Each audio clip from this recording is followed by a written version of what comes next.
Hey everyone, welcome back. आप सभी का स्वागत है आपके अपने चैनल पर। और आज के इस वीडियो में हम कंप्लीट करेंगे आपकी क्वेश्चन 10 को, जो कि आपकी 9th क्लास की क्वेश्चन बैंक से लिया गया है। आपका सब्जेक्ट है इंग्लिश।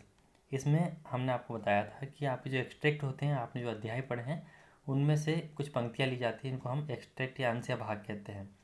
और इनको पढ़कर आपको जो है इन मल्टीपल चॉइस क्वेश्चन जो कि दिए हैं इनके आंसर देने होते हैं, जो कि आपके 3 मार्क्स कैरी करते हैं, मतलब कहीं ना कहीं 3 नंबर के आपके होते हैं।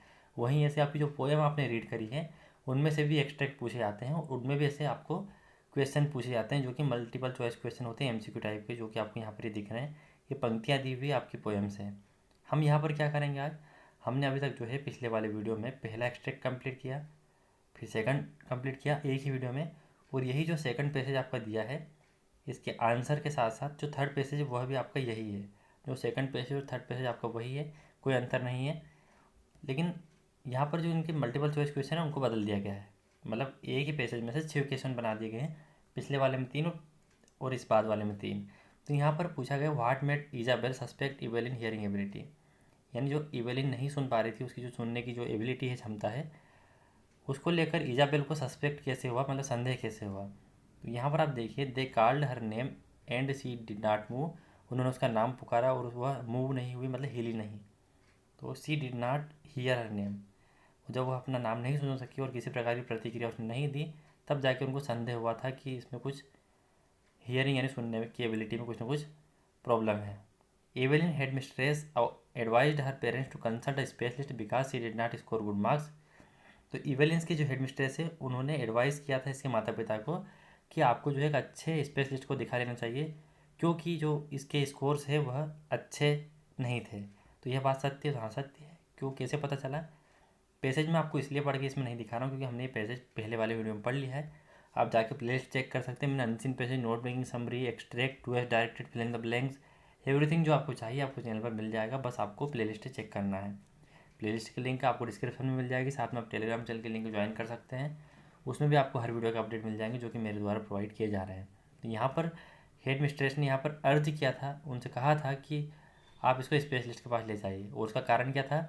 हर मार्क्स हैड डिट्रोरेटेड, उसके जो मार्क्स है वो गिर रहे थे बुरी तरीके से। तो यहाँ पर भी यही पूछा गया था कि जो इवेलिन्स हेड मिस्ट्रेस है, यानी इवेलिन की जो प्रधानाध्यापिका है, वो एडवाइस करती है, सलाह देती है इसके माता पिता को कि अच्छे स्पेशलिस्ट को दिखाना चाहिए क्योंकि इसके अच्छे स्कोर नहीं है। यह बात सत्य है। Find the word phrase in the passage which means the same as to heed, या तो आपको एक शब्द ढूंढना है या फ्रेज ढूंढना है। फ्रेज मतलब शब्दों का समूह, और वर्ड यानी शब्द, जिसका मतलब हो टू हीड। हीड का मतलब होता है छुपाना या छुपाया जाना। तो यहाँ पर आपको एक शब्द दिखा है कंसील्ड। देखिए कहाँ दिख रहा है कंसील। कंसील का मतलब होता है एवेलिन ने जो है अपने दोस्तों से और टीचर से अपनी जो डिफनेस है उसको छुपाने की कोशिश करी। तो टू कंसील जो है इसका सही हो जाएगा, क्योंकि वहाँ पर आपको क्या दिख रहा है? टू हीड दिख रहा है। तो आपको यहाँ पर टू कंसील लिखना पड़ेगा। ठीक है, चलिए पेसेज नंबर 4 देखिए आप। इसमें आपके हम 5 पेसेज कंप्लीट कर लेंगे, डोंट वरी। और इसके बाद आपका कोई पेसेज एक्स्ट्रा का नहीं बचेगा, फिर हम पोएम वाले स्टार्ट करेंगे। To the little girl he was a figure to be feared and avoided. यदि एक छोटी लड़की की बात करें तो वह एक डर की मूर्ति थी। फिगर मतलब एक आकृति होती है, तो आप कह सकते हैं कि एक लड़की जो सहमी होती है, डरी हुई होती है, उस तरीके की लड़की आपको दिखाई देती है। यह छोटी लड़की जिसकी बात हो रही है वो द लिटिल गर्ल से ही यह लिया गया है पैसेज है, यह हमें पढ़ के समझ में आ गया है। तो फिगर यानी आकृति कैसी? डर की और अवॉइडेड की, जिसको अवॉइड किया जाता है, वैसे एक आकृति इसको लगता है देखने पर इस बालिका को या इस बच्ची को या छोटी लड़की को। Every morning before going to work he came in to her room, प्रत्येक सुबह जब वह काम पर जाता है तो वह इसके रूम में आता है। एंड गेव हर कैजुअल किस, और इसको एक सामान्य सा किस देता है, जैसा कि किस दे दिया और बस चला गया, मतलब एक फॉर्मेलिटी निभाते वैसा किस, अनौपचारिक। To which she respond with goodbye father, और जिसका यह जवाब देती, रिस्पॉन्ड करती, रिस्पॉन्ड मतलब जवाब देना, उत्तर देना, कि गुड बाय फादर। मतलब ये लिटिल गर्ल कैसी लड़की है? एक डरी हुई सहमी हुई लड़की है, जिसके कमरे में प्रत्येक सुबह कोई आता है जो इसको सामान्य सा केस देता है, और ये जो आने वाले व्यक्ति इसके पिता होते हैं, और वह उत्तर में उनको बोलते हैं good bye father. And how there was a glad sense of relief when she heard the noise of the carriage, और जब वह आवाज़ है या ध्वनि प्रदूषण जिसको हम बोलते हैं नॉइस, यानी जो शोर है किसका? Carriage growing fainter and fainter down to the long road, उनकी जो कैरिज है, उनकी कार है, वह जब जाती थी रोड पर, और जब वह कोई भी वाहन या कार या फिर जो भी वस्तु जो कि आवाज़ करती है वह जब आपसे दूर जाती है रोड पर या कहीं पर भी, तो उसकी आवाज़ धीमी होती जाती है। तो उसी को यहाँ पर फेंटर एंड फेंटर कहा गया है कि जब वह उसके शोर को सुनती, कैरेज को, कि वह कैसा हो रहा है, ग्रोइंग फेंटर एंड फेंटर, जो धीरे धीरे कम हो रहा है, डाउन द लॉन्ग रोड, जो कि रोड पर चलते हुए वह महसूस कर रही है उस आवाज़ को। तो यह उसके लिए एक अच्छा सेंस रखता है, मतलब वह खुश हो जाती है कि हाँ गए। जैसे कि आप किसी व्यक्ति से डरते हो, लेकिन जब आप उसकी बाइक की आवाज़ सुनते हो कि हाँ ये आया है, तो आपको डर महसूस होता है ज़्यादा, और आपको लगता है हाँ भी गया, तो आप एक चैन की सांस लेते हो ना।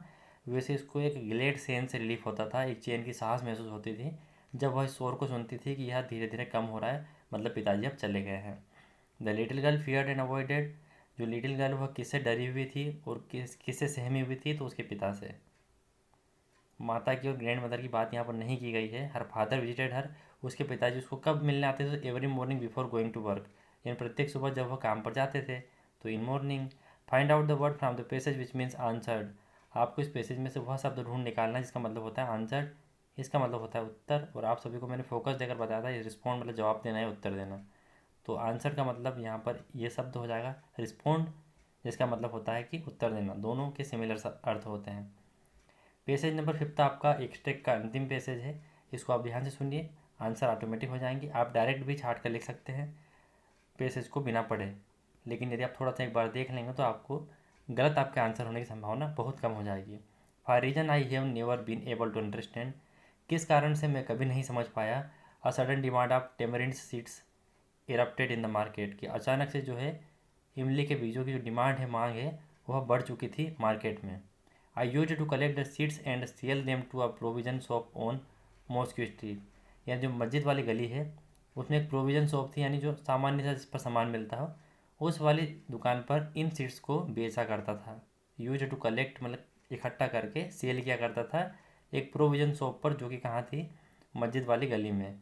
अ day collection would fetch me the princely sum of one anna, और जो एक दिन का कलेक्शन होता है मुश्किल से मुझे उससे क्या प्राप्त होता था, एक आना प्राप्त होता था। प्रिंसली सम ऑफ वन आना, एक आना इसको प्राप्त होता था। My brother in law Jalaluddin would tell me stories about the war which I would later attempt to trace in the headlines in Dinamani. मेरा जो ब्रदर इन लॉ है जलालुद्दीन, जलालुद्दीन क्या करता था, मुझे जो है स्टोरी सुनाया करता था वार की, यानी इस टाइम पर युद्ध चल रहे होते हैं, और ये माई चाइल्डहुड जो कि एपीजे अब्दुल कलाम का लेसन है उसमें से एक्सट्रैक्ट लिया गया है। यदि आपने पढ़ा है अच्छे से तो आपको ध्यान आ जाएगा।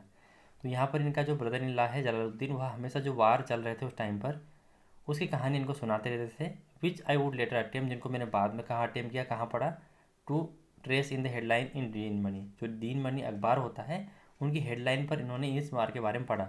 यानी कोई आपको बताता है, जैसे कि अभी क्या चल रहा है, रूस और यूक्रेन का युद्ध चल रहा है, तो मैंने आपको बता दिया कि रूस और यूक्रेन में युद्ध चल रहा है, और कल आप जब अपने घर का न्यूज़पेपर उठाएंगे तो आपको वहाँ पर उसकी जानकारी मिलेगी। तो वैसे ही इनको जो है उसकी हेडलाइन, जो कि दीन मनी न्यूज़पेपर था, उस हेडलाइन पर इनको इस वार के बारे में बाद में भी जानकारी मिल जाया करती थी। और एरिया बिंग आइसोलेटेड, हमारे एरिया को जो है आइसोलेटेड कर दिया, मतलब पाबंदी में जैसे बंद करते थे ना वैसे आइसोलेट, सुरक्षा में आइसोलेट कर दिया गया। Was completely unaffected by the war, जो कि पूर्ण रूप से अप्रभावित था वार से, यानी हमारा जो एरिया था वो आइसोलेटेड था, मतलब किसी प्रकार की कोई हानि नहीं होती थी और हम सुरक्षा में रहते थे। अलग थलग कर देना, सुरक्षा में कर देना। और कम्प्लीटली अनअफेक्टेड था, मतलब किसी भी बाहरी प्रभाव से अनअफेक्टेड था, कोई प्रभाव इस पर नहीं होता था किसका, वार का। But soon India was force to join the allied force and something like a state emergency was declared, परंतु इंडिया को शीघ्र ही जो है अलाइड फोर्सेज जो है ज्वाइन करने का, मतलब शीघ्र ही ऐसा इंडिया पर फोर्स था कि आपको जो है अलाइड फोर्स ज्वाइन करना है। जैसे कि दो अलग अलग गुट थे, तो अलाइड फोर्स में ज्वाइन करना था, जिससे हम भी युद्ध में भाग ले सके, हमारे सैनिक उसमें जाकर युद्ध में भाग लेते थे। And something like a state emergency was declared, और ऐसी स्थिति डिक्लेयर हो गई थी कि अब आपातकालीन वाली स्थिति जो है वहाँ पर हो गई थी। पहले तो अनअफेक्टेड था, आइसोलेटेड था, और अब स्टेट कैसे हो गई थी, इमरजेंसी वाली हो गई थी, आपातकाल वाली।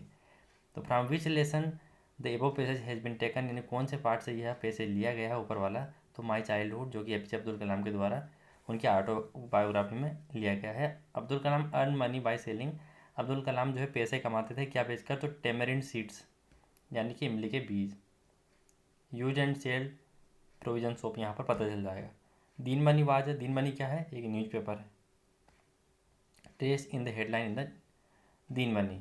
और हमें किसे पता चलता है कि दीनबंधु जो है अखबार है, क्योंकि बाद में इनके जो मतलब कजिन्स है वो इनको कहते हैं कि आप मेरी हेल्प करवा दो अखबार को कलेक्ट करने में ट्रेन से, जो कि रास्ते में फेंके जाते थे। तो आई होप आपको ये एक्सट्रैक्ट समझ में आ गए होंगे। अगले वीडियो में आपके एक्सट्रैक्ट करेंगे पोएम के, एक ही वीडियो में कंप्लीट कराने की कोशिश करूँगा। आई होप आपको वीडियो पसंद आ रहे होंगे। वीडियो पसंद आ रहे हैं तो लाइक जरूर कीजिएगा, साथ में अपने दोस्तों में शेयर कीजिए जो कि आपके साथ अध्ययन कर रहे हैं। आपकी कोई भी क्वेरी हो दोस्तों तो आप मुझे इंस्टाग्राम पर मैसेज कर सकते हैं या फिर कमेंट में बोल सकते हैं। आप कमेंट जरूर कीजिए, जिससे मुझे पता लगता है कि आपके लिए वीडियो हेल्पफुल या फिर ये जो कंटेंट है यूजफुल है। लाइक नहीं करने पर और कमेंट नहीं करने पर मुझे कहीं ना कहीं ऐसा लगता है कि मैं सही चीज़ें आपके पास डिलीवर कर पा रहा हूँ या नहीं कर पा रहा हूँ। तो थोड़ा सा आप इस बात का ध्यान रखें। साथ में आप टेलीग्राम तो ज्वाइन कर ही लीजिए, जिससे कि आपको हर वीडियो की नोटिफिकेशन मिलते रहें। मिलते हैं दोस्तों ऐसे अगर इन्फॉर्मेटिव वीडियो में। आप अपनी तैयारी जारी रखिए और आपके एग्ज़ाम होने के पूर्व तक मैं आपकी सभी चीज़ें कंप्लीट करवा दूंगा।